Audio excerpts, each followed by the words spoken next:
الصلاة والسلام على رسول الله صلى الله عليه وسلم وعلى آله وصحبه أجمعين. إخوات في الله، السلام عليكم ورحمة الله وبركاته. السلام ورحمة الله وبركاته. amatenda amajjuvu gawakitiibwa Allah subhanahu wa ta'ala atusobosezza otufuula abalamu ku baafudde olw'eggulu abasuze mu kabuli, n'abo abafudde olwaleero nga bukya, ate n'abo abalwadde abali mu ddwaliro. Allah n'abantu ffe baafudde abalamu tusaba Allah atuwemu khayri, ate tusaba atuttire ku mulimu guno ogwa daawa nga balubu. Allahumma amiina. Manyi balubu efiira ku mulimu, olaba bagijja mu soketi ng'ekoze etya, ng'efudde. Topiki egamba bani bagoberezi ba Yesu. Exactly. Ekisooka, abagoberezi ba Yesu be bamanyi Yesu ne gy'ava. Ekisooka, be bamanyi Maryamu n'abazaala Maryamu. Ekisooka, Maryamu azaalibwa omusajja ayitibwa Imran, ye taata we. Wama taata wa Maryamu yani pastor. Ne mu Bible mwekiri ye Imran. Imran ye yali omusiraamu. Twebale nnyo. Ekyo sula namba eri mu Qur'an. Imran yazaala Maryamu musajja musiraamu. Era kati kitegerekese bulungi abagoberezi ba Yesu basiraamu. Nazaala Yesu mwennyini sula namba ye. Kyova mu ggulu teri mu Katoliki. Mu ggulu teri mu Katoliki. Pastor wali mu ggulu eri mu Katoliki. Nga lwaki tabeerayo? Olina okusoma? Sembera wano obeere wano. Beera kumpi. Osoma ti omukatoliki fulani ali mu ggulu. Eliya yagenda mu ggulu. Yali mukatoliki? Eliya ate yali muki? Okay. Yali mulokole. Yali mulokole. Teyali muki? Eliya yali mulokole. Teyali mukatoliki. Yali mulokole nkugambye. Teyali mukatoliki. Kati omukatoliki ali mu ggulu. Era teri Eliya mulokole ali mu ggulu. Kati abagoberera Isa be bano wammanga yatooza shahada. Yatooza shahada. Mpereze sura ya 5 aya 10:11. Ojinsomere mu matini gaayo. Ina Isa Yesu Kristo mwennyini abayigirizwa bamugamba nti wayi wa ashhadu bi anna muslimun, tutulikutola shahada mukama ffe kululwo tuli basiraamu bagitoola. Yesu ogambye enkola ebikola bitaano nga yasiraamu ekyo ekisooka yatooza shahada. Ekyo kimu ogambye enkola bitaano osiramuka si bwe guli mu Qur'an. Ekyo kyekisooka yatooza shahada, tutooza shahada. Njiranze 5:10:11 njiranze yiye. Ekyo kyekisooka na benjogera makinga. Ekyokubiri yali musaze wa swala. Mpereza essula ya 19 ya 3 mu Qur'an. Era yagamba nti bwe yazaalibwa Yesu ngamba Isa yagamba nti nze Katonda anaamidde okusaala n'okutoola ezzaka. Ebyo biri bisatu mbulayo bibiri otoole shahada ku muzindaalo. Leeta ekiwandiiko ekyokubiri. Egamba ebigambo bino weti. Sura Imran yangu waseka. Sura Maryam aya 3:1. Soma. Era n'anfuula ow'omukisa wonna we mbeera. Soma ndiko. N'anaamira okusaala esswala 5. Tuula wansi sagala kupapa. Yalamirwa okusaala esswala ye Yesu. Yalamirwa okusaala ekiki esswala. Maliriza. N'okutoola ezzaka. Meba ebyo bibiri biri mu kintu kimu.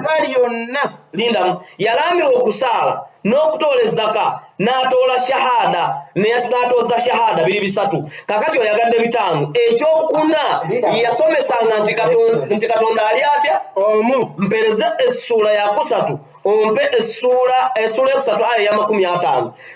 Yatooza shahada, yalamira okusaala n'asaala, n'alamira okutoola zaka, yali mutozi wa zaka. Kati mpereza yasomesanga ne Katonda nti ali omu. Leeta ekiwandiiko. Sura Imran aya 50. Era mbajjidde nga ndi akakasa amazima g'ebyo ebiri wakati w'amaaso gange ebyajja olubereberye lwange ebiri mu Tawrati. Soma ya 5. Inna Allaha rabbi wa rabbikum fa'buduhu. Mazima. Yesu agamba nti mazima. Inna Allaha mazima Katonda. Arodilemu essula. Taagala wakane ekyo kyakuna. Essula ya Imran era 3 aya 5. Ogenda kutola shahada olwaleero nze saagala bulimba. Soma.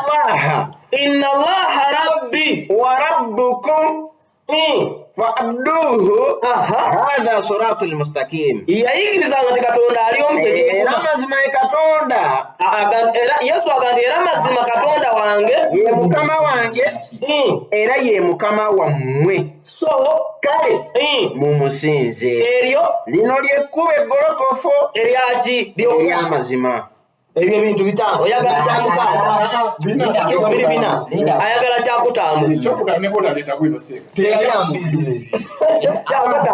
kati baani bagoberezi ba Yesu abagoberezi ba Yesu be bano wammanga ogenda kuva ku muzindalo kuno woba oli w'amazima ogambye ebintu bitaano osiramuka ova muno ng'osiramuse ebyo mbikuwadde ova muno ng'osiramuse abagoberezi ba Yesu Kristo be bano wammanga abalina eddiini ndaba obulokole eddiini sebo so oba osoma nti obulokole eddiini langa olunyiriri osookanga kunyonyola abantu ddiini mpolampola saagala sinnakubuuza nti wenkubuuza nti olidde ekyemisana toŋŋamba nti sikkuse ansa eba nti ndidde oba sinnalya kati oli kuŋŋamba nti sikkuse eyo si ansa obulokole ddiini kwanza mbuuze nti kitegeeza ki ddiini we tuba tusoma ddiini basomawa kugambye obulokole ddiini olunyiriri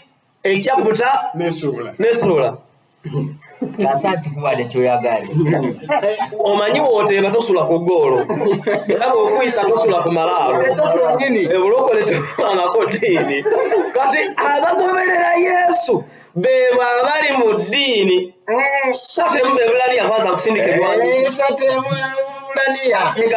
abooluganda abatukuvu bayibuli egamba tukala abooluganda abatukuvu balina omugabo okuyitamu bakabaka ob'omu ggulu ndiyo mulowooza omutume era kabona asinga obukulu owaki ow'eddiini bwe twatula Yesu Kristo yalina eddiini obulokole si ddiini obukatuliki si ddiini oprotestant si ddiini christianity yonna si ddiini ddiini ki eyali ey'omukulu ono gwe tugoberera ng'abamugoberera be banaddiini inna ddiina inda Allahi l'Islam eddiini emanyiddwa mu maaso ga Katonda eyitibwa eddiini ensi yonna Busiraamu abasigadde muli ku ddiiru nsomere sura ya 2 aya 13 Allah ategeeza mu Qur'an eddiini Yesu gye yasoma ne bannabbi gye baasoma Nuhu Musa ne Muhammad sallallahu alaihi wasallama Busiraamu ekyo bankongere n'ebiwandiiko ebirala yali mwambazi wa kanzu ndowooza ndaba era ngenda kusindika ebiwandiiko